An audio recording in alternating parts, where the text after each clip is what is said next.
So the current tool is available online, and version 2 is underway, which is a project that I will be working on greatly as a new grad student at CSU. So I'm going to go ahead and give you a brief background on how the tool came about existing. So its interest is in improving air quality associated with livestock production facilities. The 6 types of air emissions of concern on this site are odor, particulate matter, ammonia, hydrogen sulfide, methane, and VOCs. So depending on your region of the country, I'm sure as you guys know, your area of interest may differ. So it's important to understand that the field of study is still developing, and as it being an emerging field of interest, there's a large amount of unknowns. And so with that being said, the tool was developed using the most relevant data, but now it may be considered out of date. And so there are a lot of opposing responses. NACSAT was originally designed to meet the basic needs of each of these groups, as there are different concerns for each and every producer, environmentalist, politician, scientist, and citizen.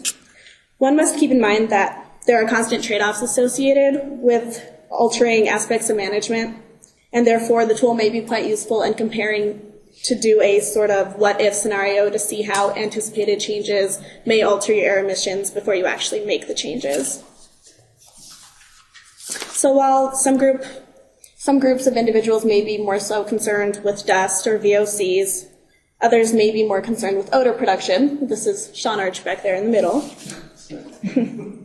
And therefore the tool was developed to help poultry and livestock producers identify critical control points within their operation where they can reduce air emissions of their concern within their different region and with their animal of interest. So currently there are other tools available. There's a livestock and poultry environmental stewardship curriculum, which is primarily odor focused. There's Sea Farm and Dairy Gem, which are greenhouse gas focused. The air management practices assessment tool is useful for swine, but only after the problem is already addressed. There's Molly and Calpol, which are quite input intensive and they're used for dairy cattle. And then there's the National Air Quality Site Assessment tool, which is available right now online, free of charge, at naqsat.tamu.edu. So NACSAT is a USDA NRCS CIG program.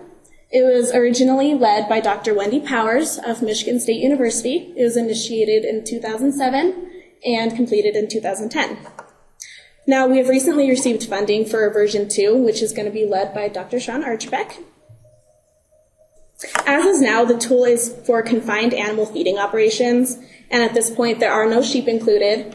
And from my understanding, this is because it's a confined animal feeding operation. Outside of Colorado, I gather that there's not as many of these for sheep, and so I can't elaborate too much further on that, but Dr. Sean Archbeck can, and I can definitely leave some business cards for you guys so he can elaborate more on that. And it's not for extensive livestock production models either. So now, if you go to the opening page of the site, on the left-hand side you can select a species to begin with. Now the tool is applicable for swine, dairy and beef cattle, as well as poultry. And then on the right side there, you can see that there's a video which helps you it gives a description on basically how to use the tool and also gives examples. So let's say we selected beef. The tool then walks you through 8 management categories, beginning with animals and housing. Essentially, what you're going to do is click on items that best describe your current operation. Now, to help you determine what the best answer is for your operation, you'll find pop-up pictures, and it allows you to compare your system to the systems on the web. Now, you can cursor over the pictures for a description of what each is trying to highlight, whether it's dry and dusty or wet and murky. Based on how you answer your questions, there may be additional questions given or skipped over, and that's just to keep relevancy and to help you move through the tool a lot more efficiently. You're then directed through the other management categories: feed and water, collection and transfer, manure storage, land application, mortalities, on-farm roads, and perception. But if your interest is limited, then you can just stop wherever your interest ends and get your results. So for whatever reason, if you cannot finish answering the questions in one sitting, you can save your answers and you're then given an anonymous password so that you can use it for anonymous login. It was intentionally set up this way to keep the producer anonymous so that your answers can't be used against you in any way. Then at the bottom of the screen there, if you click Get Results, it'll take you to a page that looks like this, and for all the categories that were identified, the NACSAT tool assesses your techniques and management practices. It emphasizes how and where, if any, individuals can improve air quality at their site. Now, the more green, the better. But obviously, if you have a full green bar, it doesn't mean that you're not producing odor or not producing dust matter. Basically, it means that the producer is incorporating the best practices to their ability within their site with that particular management category. Now, the more white means the more room for improvement that there is. So here you can see a what-if scenario. You can run those different scenarios to see how, by changing one aspect of your management practice, how that would alter the air emissions of other aspects. Now, there's a disclaimer stating that the tool does not give regulatory guidance. It's more so for qualitative assessment, not quantitative, and it's not comparative either.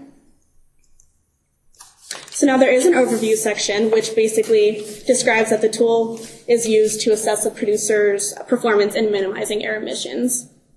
And it also determines where opportunities lie to reduce air emissions. And this was based off of the most credible sources at the time at which the tool was developed. And so, of course, there's always room for improvement, so things may be out of date now. And so we're hoping with version 2 we'll be able to address those and make our tool better. So there are several sponsors who have supported the development of the tool, the largest being the Colorado Livestock Association. So if anyone is interested in being a supporter of this tool, I definitely would like to speak with you and get you in contact with Sean Archbeck. There's also a link where you can access additional resources and reach people within the states that have helped with the tool. And a further description of the 6 types of air emissions can be found on the link entitled Emissions at the top hand side of the screen.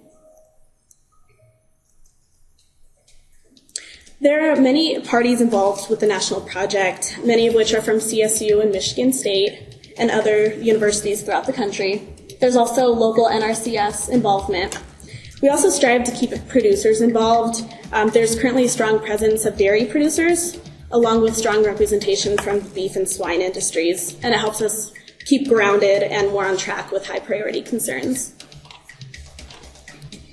So like I said, we have received funding for round 2, and this is where my involvement begins. So I'm relatively new to this tool, so I'm hoping I'll be able to answer any simple questions. Otherwise, direct you to Dr. Sean Archbeck.